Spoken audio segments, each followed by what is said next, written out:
Sarah, when we're coming out. Can you hear me okay? So our email address for comments, correspondence, and feedback. Website is there. There's also another, oh, this is going to be tough. There's also another website, if you want more information, krishna.com. Easy to remember, www.krishna.com. Everything is inspired by the teachings of the founder of Charity of the International Society for Krishna Consciousness, His Divine Grace, A.C. Bhaktivedanta Swami Prabhupada. Om Mahanasamanandasyam Hiranya Kashipu Chaksuram Militam Veda Vaishmane Sri Gurave Namaha Sri Chaitanya Vistam Stapitam Vinay Bhutale Sayam Bhakaramayam Vedati Swaparantikam. Our topic today is attitude adjustment. Would you agree with me that too many people today let their uncontrolled thoughts keep them from getting out of the starting blocks of life? I'll never get out of that. I'll never lose this weight. The economy is probably going to sink my business with all this inflation. My marriage doesn't seem like it's going to last. Here's our message. You're going to become what you believe. Believe you'll always be heavy, and guess what? You'll always be heavy. Believe you'll never break that addiction. You will never break that addiction. Believe that you're not talented, you don't have that much to offer. Our suggestion is, why not take that same energy, turn it around, start programming your mind for victory. Because right now, maybe you've been running on a program. This is actually a little poem I wrote in this subject matter. You've been running on a program. You've been running on a program. The code is old and slow, telling you you're heavy, you can't make your spirit grow. Believe you'll always stumble, caught in a tired loop, thinking you're not worthy, falling through the hoop.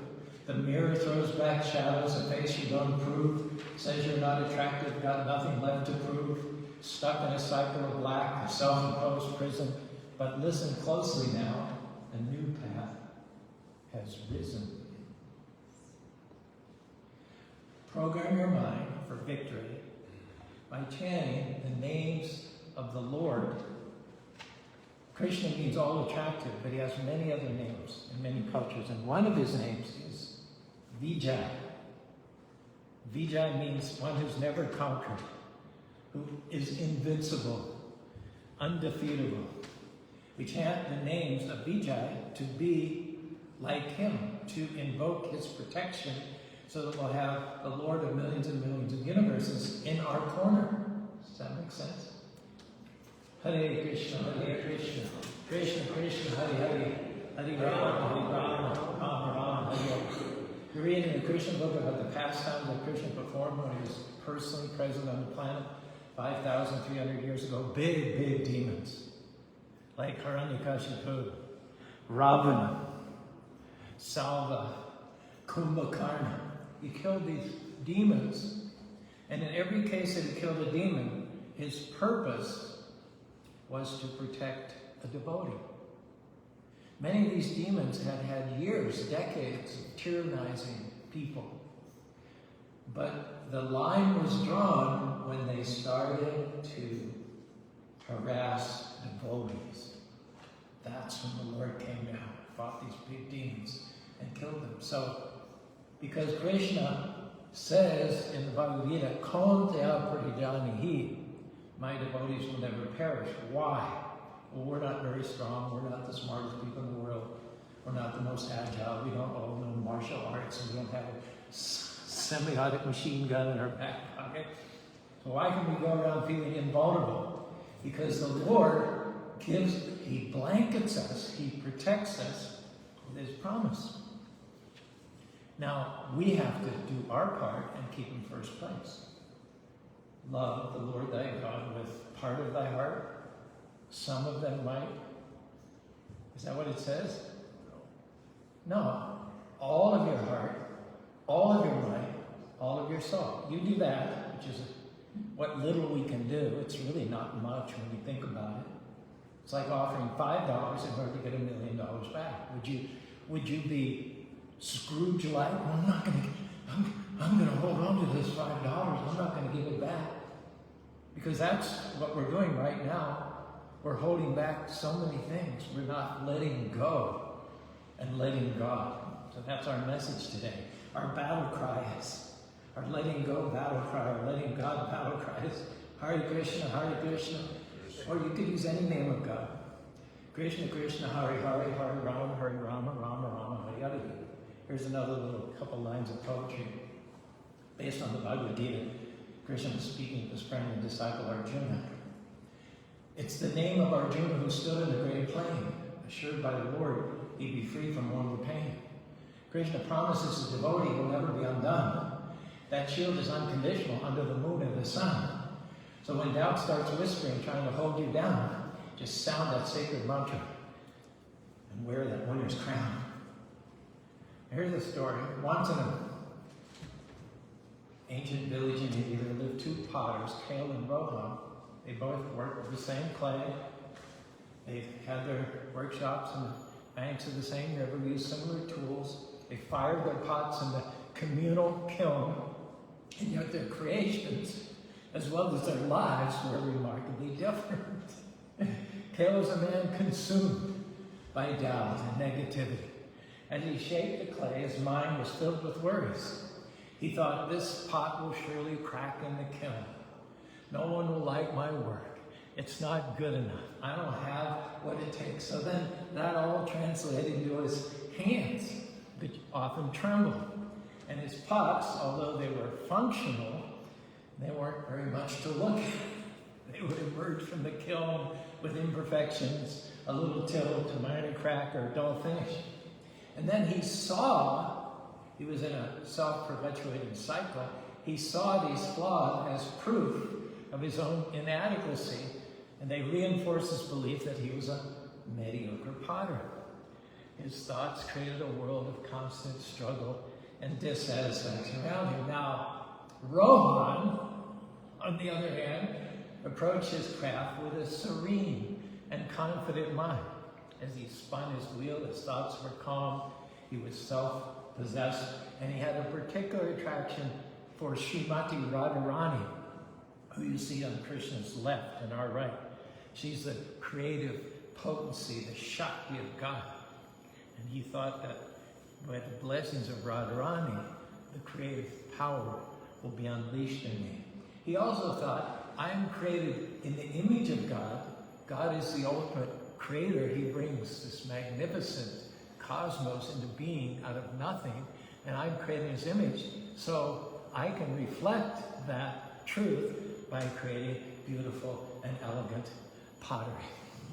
So this is his thought processes as he was making the pots, before he would even touch the clay. And his hands, as you might expect, unlike the other guy, they moved with grace, with assurance, imbued with his positive attentions. His pots were consistently eloquent, strong, beautifully finished. Temple priests flocked to buy Rohan's creations, admiring their craftsmanship and the peaceful energy that they seemed to radiate. Homeowners and townspeople followed suit. His business thrived, and as you might expect, he donated a significant fraction of his funds for the temple worship of Krishna and Radha.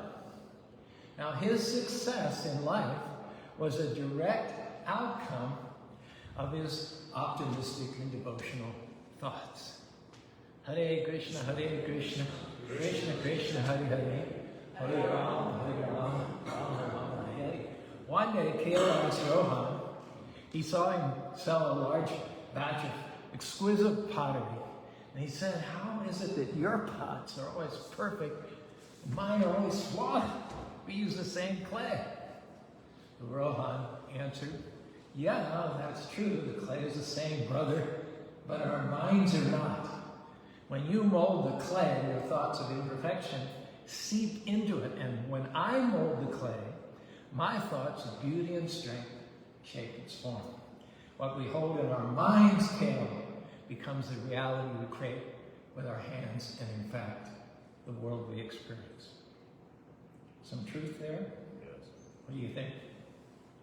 So Caru thought about Ravana's words, and he realized the true difference wasn't in the clay, it wasn't in the kiln, but it was in the thoughts that he himself was responsible for. And from that day onward, he took a page from Ravana's book and consciously repatterned his internal dialogue. And guess what? Slowly but surely, in the course of time, yes, the quality of his thoughts also, along with his outlook on life, began to improve. But our question is, how many people go around feeling insecure, intimidated, unqualified? The mind goes to work, gives instruction then to make sure that he's slow, clumsy, makes a lot of mistakes. What's going on there? He's programming himself for defeat. The mind is working beautifully. It's working perfectly, helping us to become what we think. In the Bhagavad Gita, therefore, it's no surprise. It says the mind can be your best friend, or if it's not controlled, it will be your worst, what? Enemy. So our encouragement today is do not tell. This incredible tool, this command center that Krishna, God, has given to us, do not tell it to release defeat, release poison, release failure, release mediocrity, because it will do it perfectly. Now the good news is, if this will work in the wrong direction against us, it'll also work in the right direction in our favor. We need to start thinking, I'm not less than it, I'm not subpar. I am wonderfully and fearfully made. I am equipped, I am empowered. I'm going to guard my mind and get my command center sending out the right instructions. Now here's the key. I'm not going to say what I'm feeling in the moment. I'm not going to blurt out my sensations and my emotions. I'm not going to be affected by the circumstances that are telling me, by what people are saying about me. I'm going to reach out and believe what Krishna, God, says about me. He says, I'm blessed, I'm strong, I'm healthy, I'm well able. I'm going to program those affirmations into the computer of my mind, and I'm going to think thoughts of victory. Well, true, it doesn't look like right now in my mind. I'm blessed, I'm healthy. Here's the key. You can't wait till you see it to believe it. Shall I repeat that? You can't wait till you see it before you believe it. You've got to, what? Believe it before you see it. That's the key. That's how spiritual, that's what faith is all about. Because once you can see it, you don't really need any faith, do you? I may not be able to see how to get out of debt. I may not be able to see how to become healthy, but we walk by faith and not by sight. Krishna is telling you, you may not see it, but if you believe it, I will bring that to your door. I will make that happen. If you believe it, that's good enough for God to give you all the help that you need to make it happen. Imagine, for instance, a crown on your head. Not a crown of defeat, not a crown of subpar, but a crown of favor, a crown of blessings, a crown of creativity, a crown of prosperous and abundance and warm, intimate, pleasurable, meaningful relationships. Imagine just for a moment a government warehouse. There's personal property stored there of which you're unaware. Inheritances in your name, back taxes that are due to you. There are items on shelves in that warehouse that already belong to you. There were billboards on the freeways. Did you see them a few months ago? The government was advertising Just call this number, go to this website, put your name in, and many of you, a good percentage, like 10 to 15% of all Utahns, have assets that they don't even know about. So you don't have to earn those assets. You don't have to qualify for those assets. You don't have to deserve those assets. They already have your name on them. You just have to show up and prove your identity. That's all you have to do. In 1952, Bishop Coyle, I don't know how many of you know, he was a visionary. He was a bishop in the Mormon church. He was later excommunicated because he just got too popular. He had too much of a following. You can actually see his house right across there. He sat on his porch and he looked at this hill and he said in 1952 there will be a wonderful temple on that hill. He neglected to mention that it would be an LDS temple. But my body came here 30 years later in 1981. We put a down payment on a small radio station. We didn't even come here to build a temple. We thought if we can just finish paying off the mortgage of the radio station, run the radio station, that would be, we'd be happy to do that for the rest of our life. But Krishna had much bigger plans in mind. He already had this temple here. Bishop Coyle saw it 30 years before it manifested physically. He saw it subtly. He saw the temple. So we didn't build the temple. We just came, and every brick that we put up, we were uncovering the temple that was already there. We were claiming what was already there. We get the credit for it. So we didn't discover it, we didn't build it. It's kind of like that. Madhavachandra, he's been coming to the temple for about a year and becoming more and more serious about Krishna consciousness. So he wrote a book about his odyssey to Krishna consciousness. His book was just published on Amazon. We've got hardback copies that are going to be in our gift store shortly. But what happened as soon as his first book was published? He thought of ideas for 2 more books. And now he's writing 2 books. So 1 becomes 3. We came to build a radio station, and Krishna gave us a temple. We uncovered a temple that was here. And then we uncovered another temple in Mill Creek on 4 acres of land as well. And who knows, the things that are already there, that already have our name on it, and we're already going to get the credit for, even though we don't deserve it, they're just waiting for us to claim them. It all depends on your attitude. There's a story in the Srimad Bhagavatam of a peaceful devotee named Ambarish.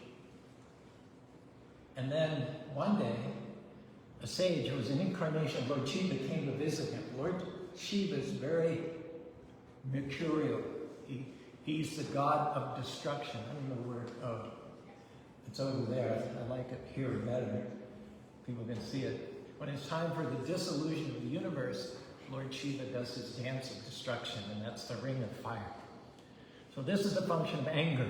When we get angry, we destroy our marriage, we destroy relationships with our kids, we jeopardize our job. So anger causes destruction, and Ravana was an incarnation god of anger, Shiva. Now, Ambarish was a peaceful devotee of the Lord. So try to follow me as I do this little rap song, okay? I'll try not to go too fast. It's a little bit of a twisting plot, but I hope you can follow. Ravana was a yogi and a sage who often got outraged when anyone upstaged him.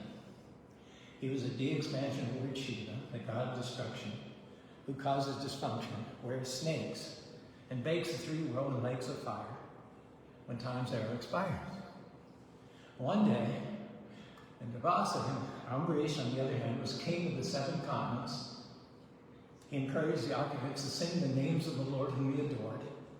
He would sweep the temple floor with his own hands, perform menial devotional chores, and with his sword he protected the citizens from discord.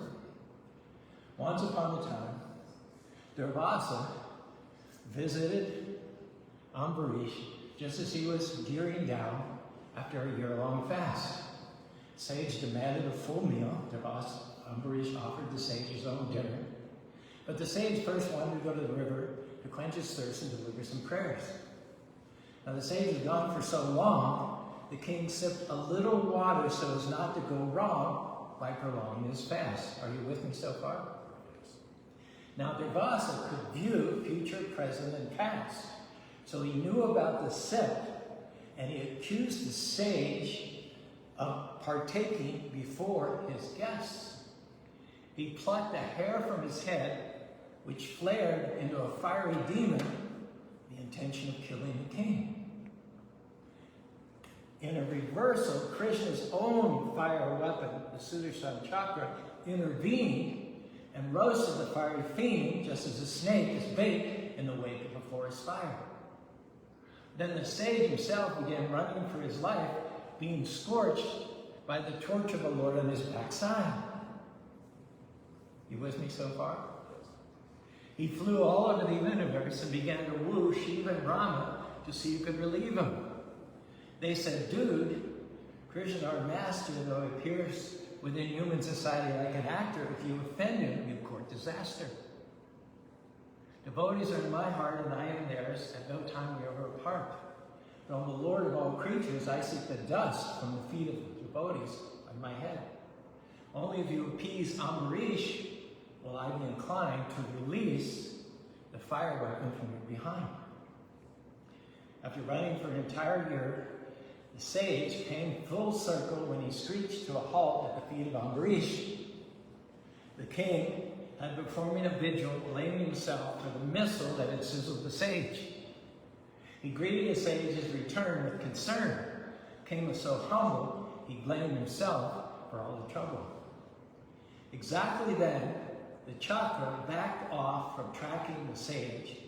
Being relieved to be free from the heat, the sage beseeched the king for a boon. The king said, I assume, with all your zooming around, you never got your lunch. Please sit down and let me serve you some brunch. The sage was amazed at the grace of the king. Though I tried to deprive him of life, he made no defense, he took no offense, and he wants to be my friend. Devotees of Krishna are non-envious, the most contented, the well-wishers even of their enemies. Though I'm the greatest of yogis and sages, today I was defeated and completed by the sweetness of a devotee. Why did I tell that story? Because Devasa was not reacting to what was said to him, nor to what he was seeing unfolding before him.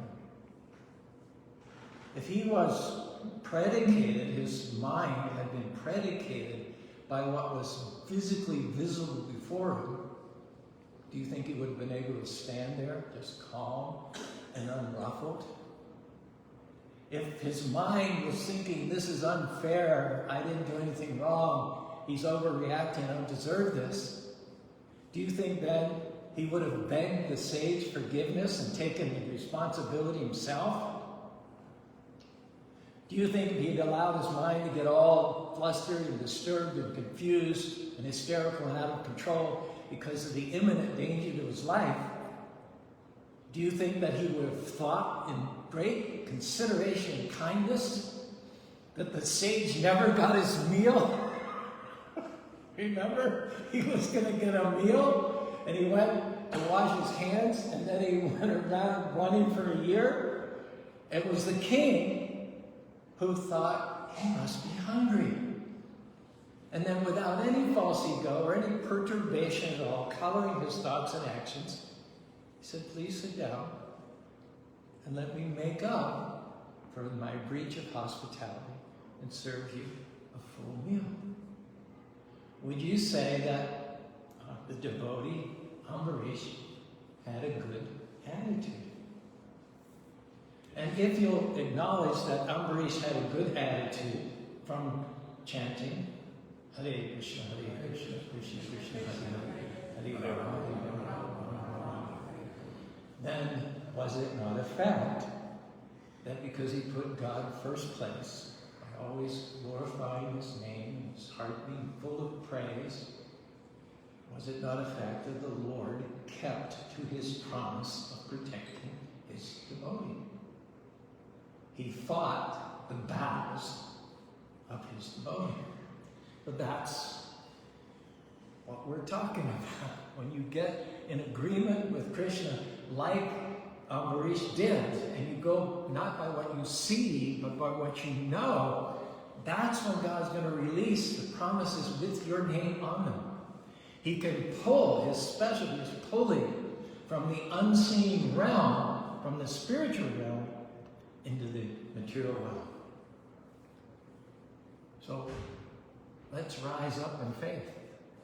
It's your time, it's your season. Why not start acting like it? Even if you don't see a way, but if you'll conceive it on the inside, one day you'll see it on the outside. If you'll prosper your soul on the inside, then external prosperity is the inevitable result. You start to feel blessed in your spirit, and then those feelings are going to overflow to the outside. So the first thing you have to do is put your foot down and never say, for instance, I'm hoping to be free one day in the sweet by and by. I'm hoping to be free if everything works out, if nobody criticizes me, if everything's okay. Then I'll be free, I'll be victorious, I'll be blessed, I'll prosper. No. The process starts right now on the inside with big dreams. One day you're going to start a radio station. One day you're going to build a temple. One day you're going to write a book. One day you're going to sing a song. One day you're going to start a business that's going to be able to donate money to the mission, to the temple, to the orphanage, to the charity. One day you're going to raise wonderful children who will be mighty in the land. God always puts bigger things in our spirit that our mind can handle, but our job is just not to talk ourselves out of it, because we have a big God. So he doesn't give us little dreams, little plans. Right now, maybe it looks like the odds are against you. Maybe for some of you it seems like, sure, this is just, it would be a waste of my time to even try something big. But here's a thought. When there's no reason for hope in the natural, there's all reason for hope because we serve what? A supernatural God. I'm not moved by what I see, I'm moved by what I know. God put the promise in my heart, I know that. I know it has my name on it. I know it already belongs to me. I know it already exists. So I'm going to do my part and start talking like it's true, acting like it's true, thinking, planning, dressing like it's true. Here's a thought. Based on what you call yourself inside, you're going to be debt-free, even though the bills have piled up. Based on what you call yourself inside, you're going to be well and vibrantly healthy, even though right now you've been sick for the last 6 months. Based on what you call yourself inside, you're going to be successful, even though right now your business is barely making it. Based on what you call yourself inside, you're going to get married, even when right now you haven't even had a date in 5 years. Based on what's inside, you're going to be a blessing to others, even when right now you can't even pay your own rent. Because Krishna, or God, wants to do something big in your life. And that's not going to happen with narrow, limited, small-minded mindsets. So our request today is to be bold enough to go out there and get what belongs to you. And it starts with programming your mind for victory and believing that you are who God says you are. If you do this, you'll see every promise, every dream that God's put in your heart, they will come to fulfillment. In this life, in the next life, you'll go back to home, back to God. Sound good? Why are some of you frowning? If any of that resonates with you, you're welcome to raise your arms along with me and say, Hare Krishna, Hare Krishna, Krishna Krishna, Hare Hare, Hare Rama, Hare Rama, Rama Rama, Hare Hare. Thank you. So now we'll all chant together. Does that sound good? and you've been sitting for a while, so you can stand up, stretch your legs, and join us kind of in the front of the room. This is a real cultural experience. This is called an arti ceremony. It's exactly like what's performed in thousands of temples every day in India since thousands and thousands of years. I believe there's a short description in your program here. Come on up.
Hare Krishna.